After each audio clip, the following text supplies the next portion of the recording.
Because for me, being patient with myself, right now I can just paint and then people will see details, colors, and story behind it. But I make sure that even if I do tell a story with the art piece, you also have to feel it.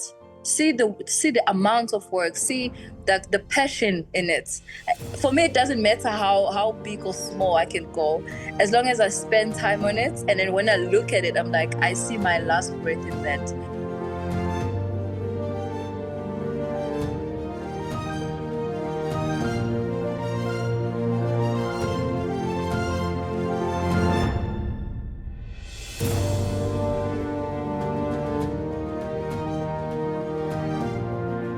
Lelo, it's so great to meet you here on Zoom.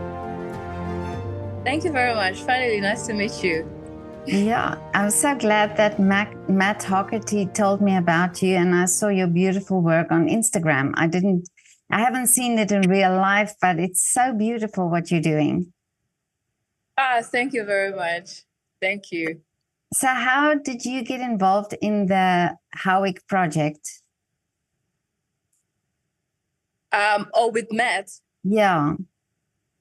Oh no, it all started with I was under mentorship with John Hornby. I'm not sure if you know him. He's a mural artist. So yeah, we were working together.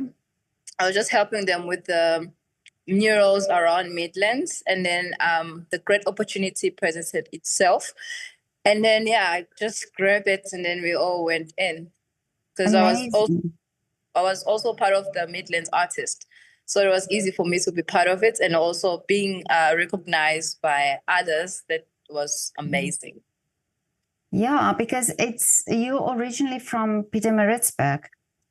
No, I'm originally from Mtubatuba. That's like the north side of KZN. Oh, I see. Okay. Yeah. Yeah. And how did your journey in art start? As a child, did you also enjoy painting and drawing? I enjoyed everything. I did while I was growing up, and so I had siblings.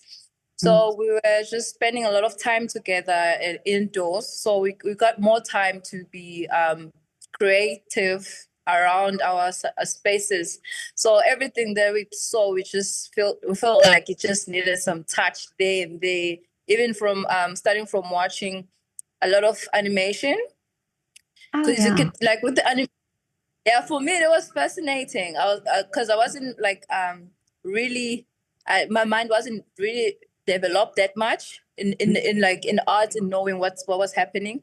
But I just liked the fact that there was not real, but we actually enjoy it, and you could actually see something out of it. You spend hours watching something that is not real, but someone created it, and then it just involves in your space, and you just want to be part of it. So it's all started like that with me as well. So I started creating, paper dolls. Oh yeah, Do you know paper? Yeah. Yeah, that. Started with paper dolls, and I started charging like 50 cents for clients. Really?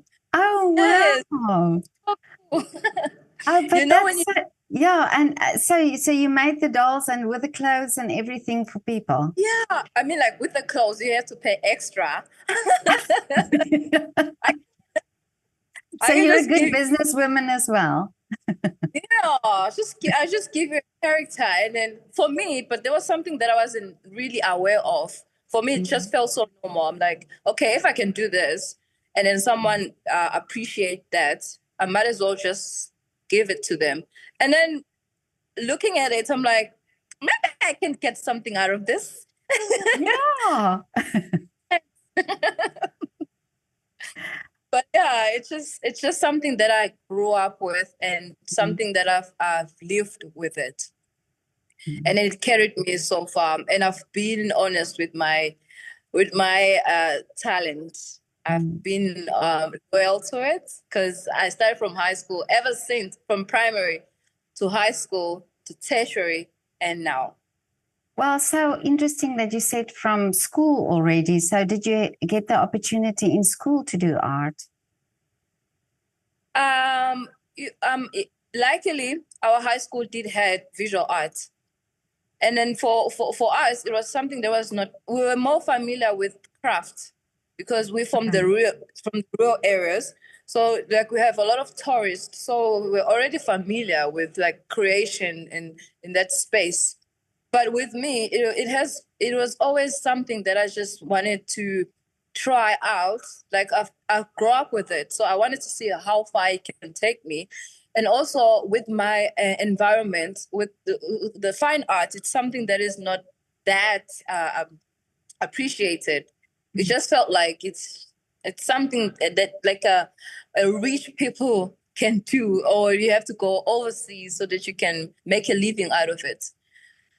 So Yeah, yeah, I know from talking to young artists from Durban area, they also yeah, said that people in the community don't really appreciate the art for what it is. You know, they more sort of, can you draw me? You know, or can you make a picture of me? That is for them more intriguing than really yeah, appreciating the art for the story that it tells. yes, yes, Mhm. But also I've also been speaking to different artists in Africa, you know, from Kenya and Nigeria and so on, and also from South Africa. And it's so evident that there's so much creativity in Africa. You know, people are born with this, you know, and it's part of your heritage and it's part of your culture to be so creative. So how much can you say that inspired you? Because you were talking about the craft part of your life, you know, that you in the rural areas that you learned that. But can you see also now in your art how that has an influence? To be quite honest, I will just go deep into it. Mm-hmm. With my background, being in a space where you don't get everything so easily, you just have to work for it. Then the more you work for it, the more you can value whatever thing that you can produce with your hands. So with me, with my art as well, if you notice most of my work, I put more details in it. I just wanna give every breath for in myself. Like I just have to start from scratch. Like every stroke counts, every spray, everything just counts. So for me, to be quite honest, the the ability of being patient with in whatever that you want to do, in whatever that you need to create, being patient enough, it just gives you more time and more ability to actually identify if you want to be if you want to go to that direction, or you can just take your time and rethink about what you're going to create, because whatever that you're going to create, there'll be your image for the rest of your life. Because for me, being patient with myself, right now I can just paint, and then people will see details, colors, and story behind it. But I make sure that even if I do tell a story with the art piece, you also have to feel it, see the amount of work, see the passion in it. For me, it doesn't matter how big or small I can go, as long as I spend time on it. And then when I look at it, I'm like, I see my last breath in that painting. I Wow. see my, Mhm. I see my time in that. I see my culture of being I don't want to say perfect, Mm. but perfect. Perfect at that time, yeah, because I understand what you mean. Yeah, for what you Yes. wanted it to be. Mm. And it's funny because even if the reason why I said perfect is because you can paint something right now and then you'll be like, oh, I'm happy. And then just take few days and then come back, you'll see something else. You could just you won't stop working on it. Just work and work and work and work. So it becomes Mhm. so addictive, but in a very positive and a productive way. Mhm. And Yes. but you from where you started, I mean, paper dolls, and then going to study art. How did you get to doing murals? You know, going on walls. From I went to varsity. I went to UKZN. That's of KwaZulu-Natal, based in Maritzburg campus. So there, I was doing visual arts, majoring in fine arts. So with me already, I was like, my head was exploding because I didn't know on what I wanted to pursue. If I wanted to do canvas and then go for exhibitions, or just wait for commissions, or just open an art gallery. There was a lot of stuff. And then that's when I met Jono. That was in 2020, before COVID. Yeah, it was during COVID. Yeah, it was during COVID. So I met Jono. He's been doing mural for years. So for me, I wasn't familiar with it. So it was my first job as a videographer in other. It was an organization. So I joined there because I was looking for a job after graduation. You know, we have to find something. So that is me with my degree in visual arts, doing videograph. And then Jono came. He was painting a wall in that center. It was like, I've seen spray cans before, but seeing them in person, I was like, I want to do that. I really want to. And then he gave me a spray, and he's like, no, just do the outlines. I was like, yo, okay. And then I held it for the first time. I was like, yeah, this is it. I want to do this. Trust me, after like 3 months, I resigned. Really? I resigned. I resigned because Jonah told me that they were opening an art gallery. So for me, I was like, that's a door. They will lead me to the spray cans. Let me risk it and then go join them. And then from there, like, imagine, like, I was under his shadow. Every time he goes painting, I would just go and then look at him, and then I'll paint and paint. And then this one day, he gave me a wall. He's like, there's a wall. Do a painting there. So if you go through my Instagram, you see a portrait of myself. It's in black and white. Yeah. That's a very special, because it was my first time using spray cans. Really? Amazing. Yeah. I wanted it to be me. Oh, yes. So you made your mark. Yeah. I was like, no way that I'm gonna use someone. It's like, this is the first, so it should be me. So I need to see how far I can take it. And then Jenna was impressed. It's like, yo, this is amazing. I was like, Paul, give me more, and I allowed myself to take any criticism, because, like I was saying, I wasn't familiar with the spray can, and also in that industry of street art, dealing with public people, being public, you get a lot of comments and then a lot of reaction, because I'm also a female artist, so people are not used to that. Now I have to answer to everything that I do, and you find people, they're looking down on you because I look dirty, and then the next thing, like, oh, this is you doing that job? I'm like, yeah, that's me. And I'll be like, oh wow, it's amazing. And then others, they don't even believe me. Sometimes I have to explain. Oh, I'll be like, nah, I'm done. I'm not explaining myself. I'm not explaining myself. So being around Jono, with like being someone who's more skilled and more experienced. So it, like, his 10 years of experience, he just took it and then be like to me. So, and also with my passion and my like value of art, so everything became so smooth. And then from there, then that's how we got into like different projects, and then they around Midlands, and that's how I met Matt. Amazing. Well. But I find these murals so beautiful, because also it gives people who won't necessarily go to an art gallery the opportunity to see the art. Yes. And it must inspire also young children, because they see you do it, and then, you know, they see the results. So I think this is so inspirational. It is. And it's also like, it's something that is abnormal. It's extraordinary. Like having a portrait of, obviously, imagine if the portrait was in like this and like an A4 size, it would have been that interesting. But having a big head under the bridge. And then your Yes. mind, like, and then you'll be like, oh, wow.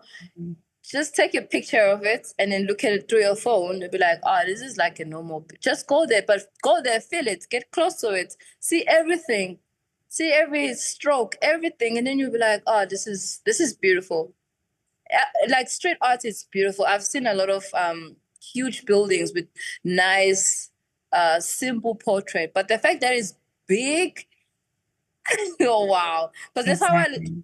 that's how I did like a Joshua tank.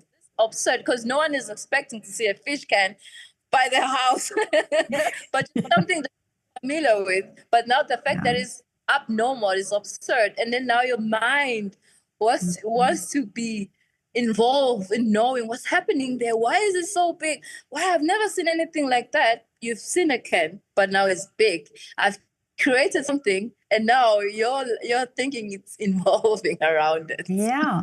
But what inspires this? I mean, how did you come up with the idea to do it like that?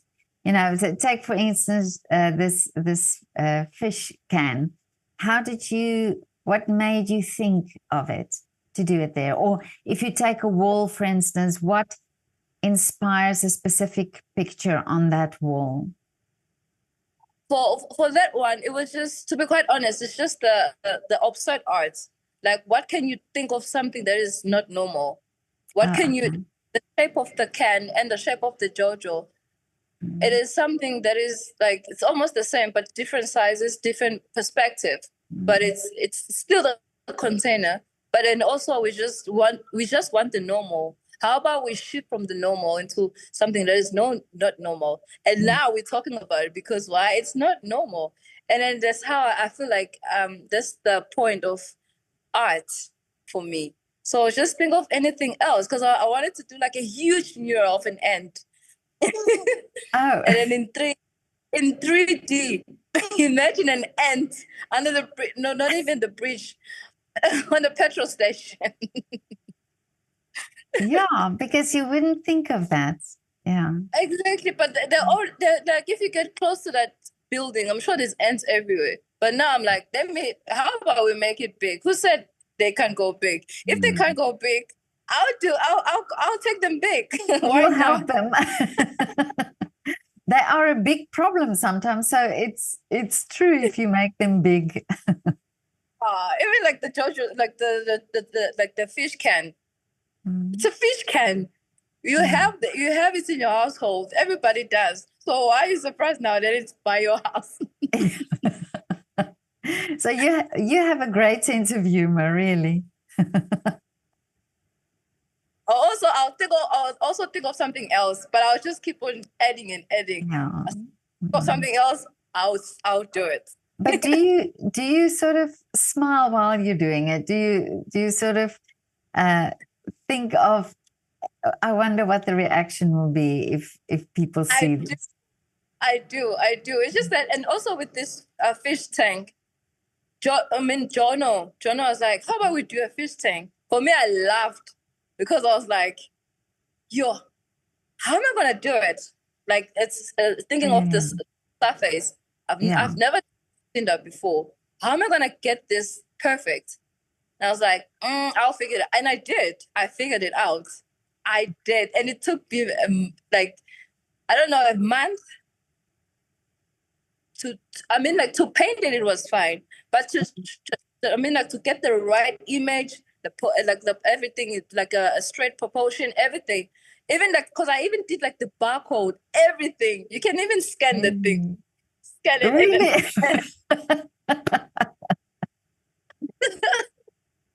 and Get checkers to bring their scanners. No, they didn't. They were afraid. They were afraid of what they might get. Yeah. But do you now talking about the scale, because it's huge? Do you do a planning before the time, and then how do you transfer this plan onto the wall? There are three ways. The first one is freehand. Sometimes I just go roughly and then just to get an idea, and then they'll give me a sense of of the composition, so I can easily fix it there and there. There's like, I think there's people are familiar with like the freehand. And then the second one, it's the lines. So with the grid lines, you have to do like squares. Oh, Like, yeah. Mm. yes. And then you have squares to the wall or whatever that you be drawing. And then a square to the reference. So you have a picture. So you'll know that in your reference, you have like 4 squares and then 6 squares, same to Oh, the, okay.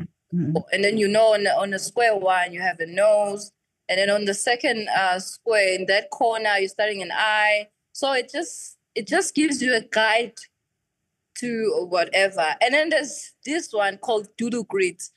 Doodle grids, you have to do doodles. You Yeah. just draw around any random shapes. That's why people get confused.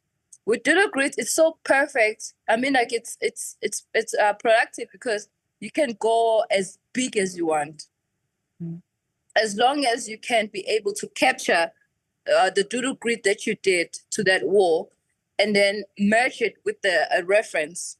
So Oh, having okay. reference on top of that doodle grids, and then when you zoom in, you get to see your doodle grids that you did in that wall. So now you approaching the wall already. You have the wall here in your phone or whatever mobile or device you might be using.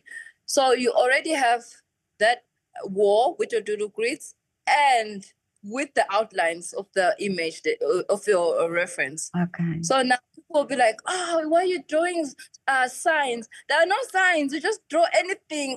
You draw anything as long as you can capture it and Yeah. then match with your reference, and then it just becomes so easy. I'm not saying it will be perfect, but it just gives you a guide so that you won't have a stew up like, yeah, like a stew faces and, Yeah. and stuff. And then But, with that, the outlines, then you can just go with your details and stuff. but on these huge walls, you have to have sort of support, and you have to get to the height. So how do you do? Do you have scaffolding that you use, or how do you get onto these walls? We do. I do have we have to hire scaffolding, and also I also have a ladder. With me, I'm not Okay. scared of heights. Really? I'm not Yeah. scared of. Well, I'm sure you're not, because it's, you know, you have to work there and move, and the ladder is that stable enough? The ladder, yeah. I make sure because I also have to taste it, like Yeah. test if I could like put weight on it, and then also I always make sure that I have a plan B. So if I have to find someone who might hold it for me, and also it always depends on the space that I'm working on. Because if it's like a quiet place, I can get a scaffolding in and work. But if it's like under the bridge and there's car moving, I can't block the whole road. I can Oh, just yeah. and then work. And then also like I always get this comment. People say like, you have to wear those, I don't know what to call those belts where they Oh, for yeah. safety. Yeah. Mm. I don't wear them. Really? I know it's dangerous. I've been getting that a lot. I know, but it's just something that is for me. Okay, for us, we go to the wall and then we step back and then we go and then we step. Imagine like me being like putting them on and then taking them off and then putting them on. For me, I was Oh, like, yeah. Mm. I can do. I don't think I can do that because it's not like it's construction and I'm just standing in one space. I just get down a lot, make sure that I get it right with the details that I want it to be perfect. I have to step back because if it's like in front of you, you can't see anything. You can't really see anything.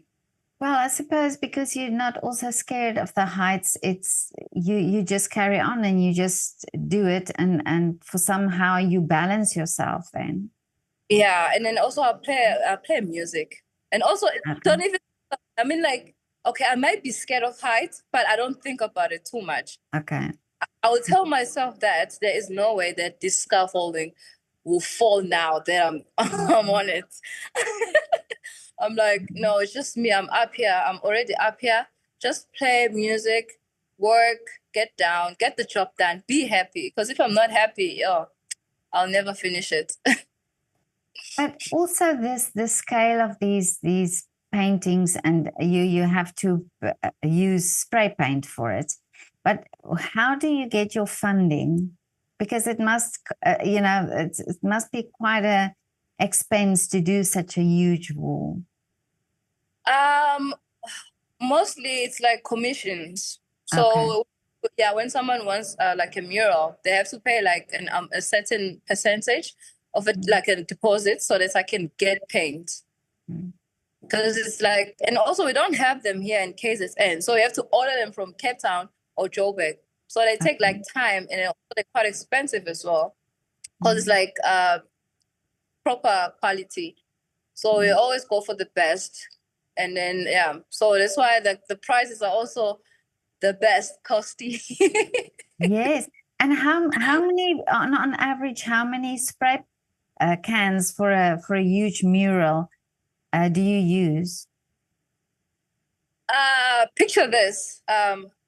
You have to have, with the spray can, it's kind of different. It's difficult because with paint, you can easily mix and then get shades of yellows, one light white. But with spray, every shade of yellow, you need to get all of them because there's no way of mixing. So for 3x3 meter wall, I can say like 25, depending on the details as well. 25, and then the can is like 90 rand each. So just think of having 100 cans. All of them are like 90 rand. There's almost like 100 rand. So you can just think about it. Like that? Hayi manje. Sova niyakhuluma. Susa la. Siyarecord. Susa.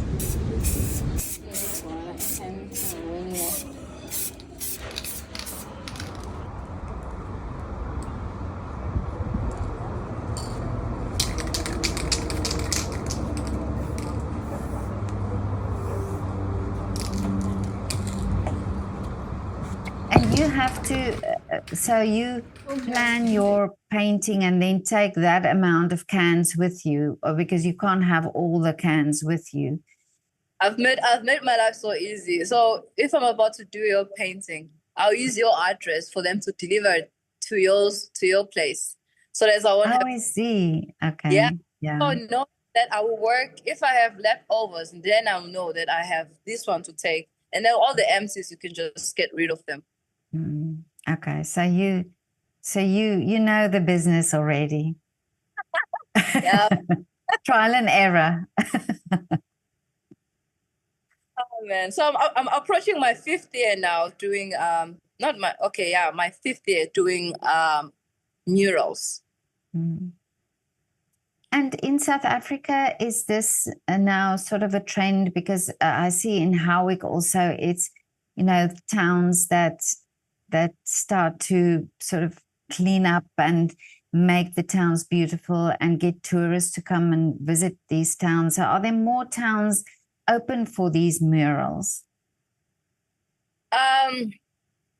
There are. It's just that with the only problem sometimes is the funding. Okay.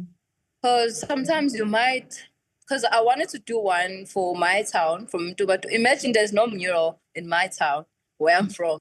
Yeah. So I approached them, and then I told them that I would love to do something like this and that. And they were like, yeah, sure. And I said, yeah, definitely. But I would appreciate some sponsorship there and there, like to get the materials and stuff. And they were like, oh, okay, no, we can pull strings there and there. But I know sometimes they would just look at things like the value of it, like what else can we do with what we have?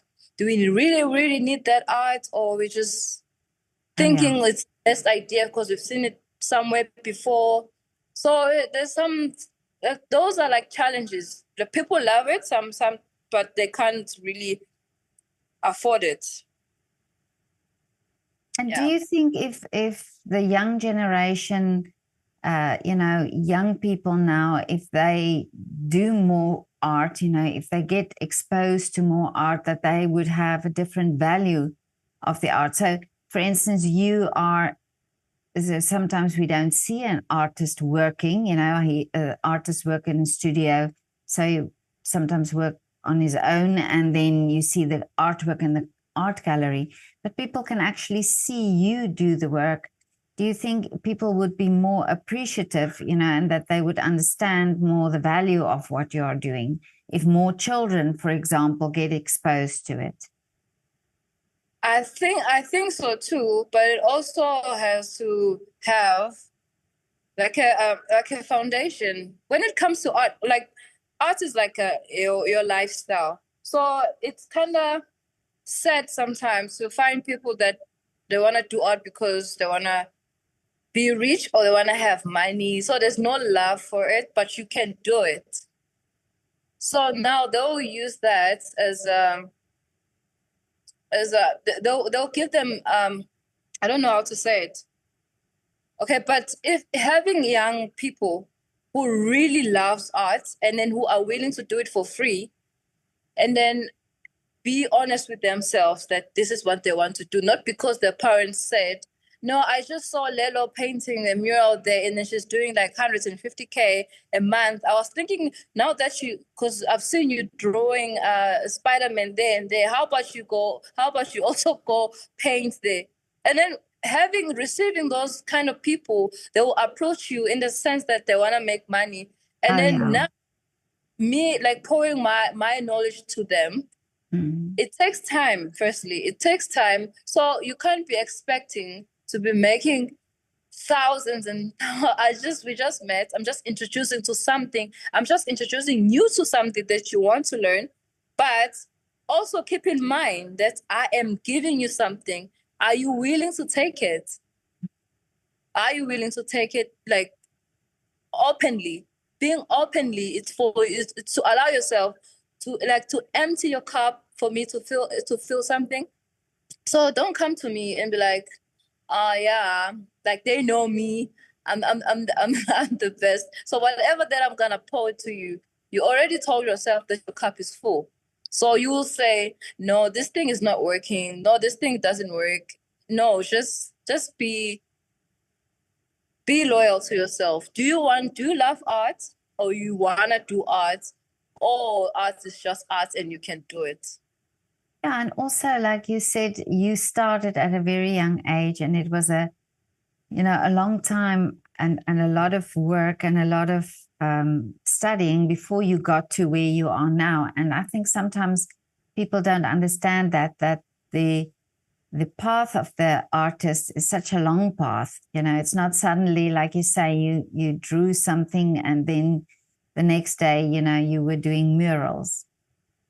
And also they also should understand that you don't I found this comment, people were asking if I didn't go to varsity, would I still be able like do art?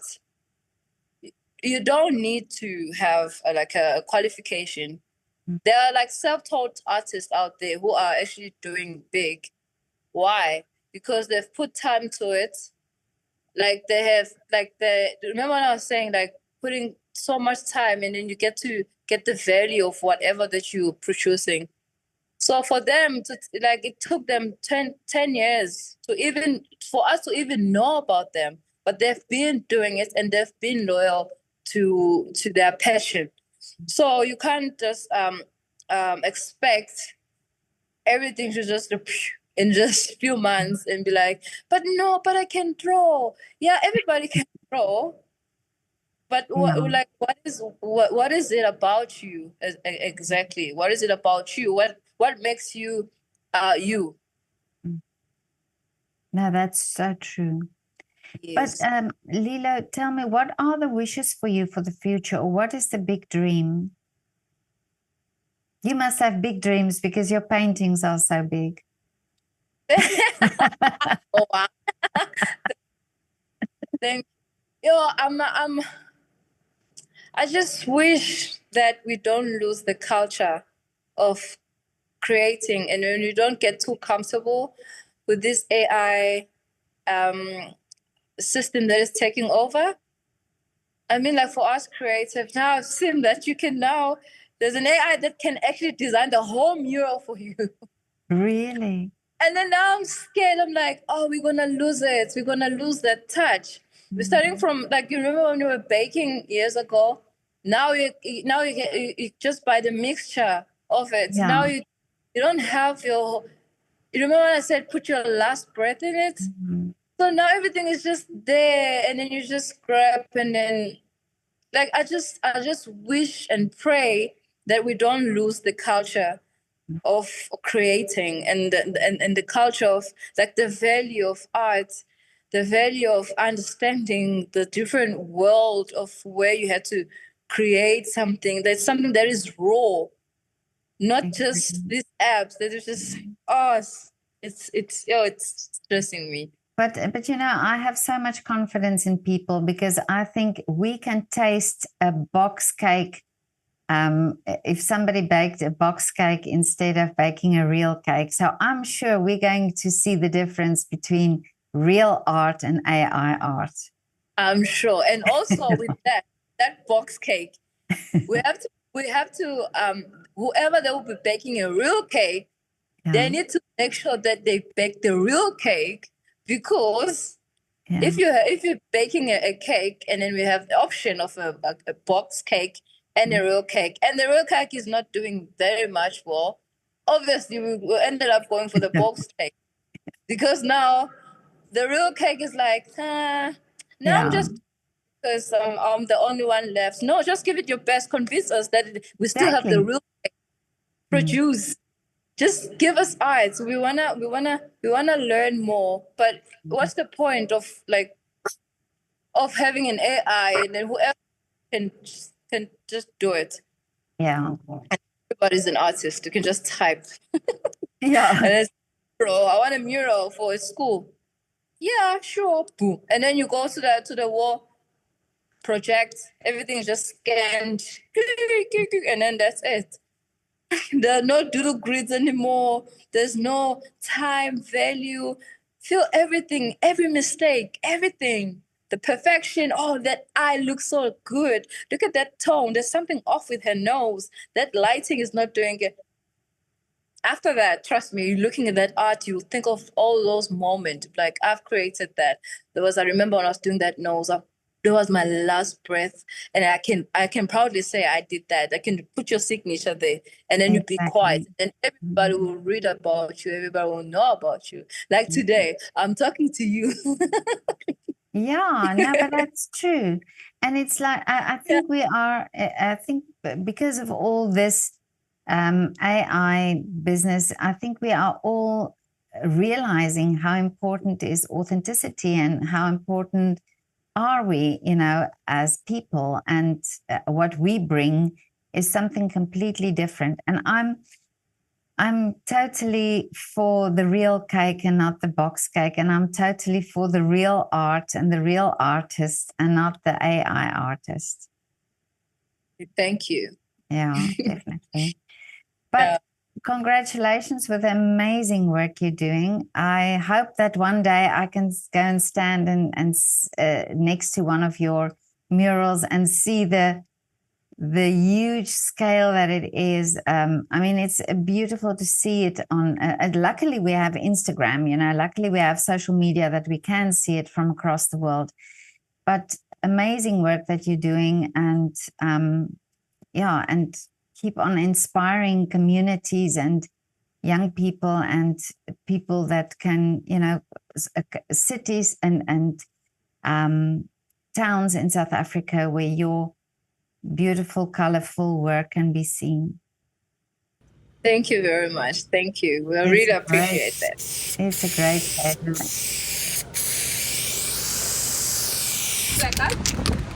Hayi make sova niyakhuluma. Susa la. Siyarecord. Susa.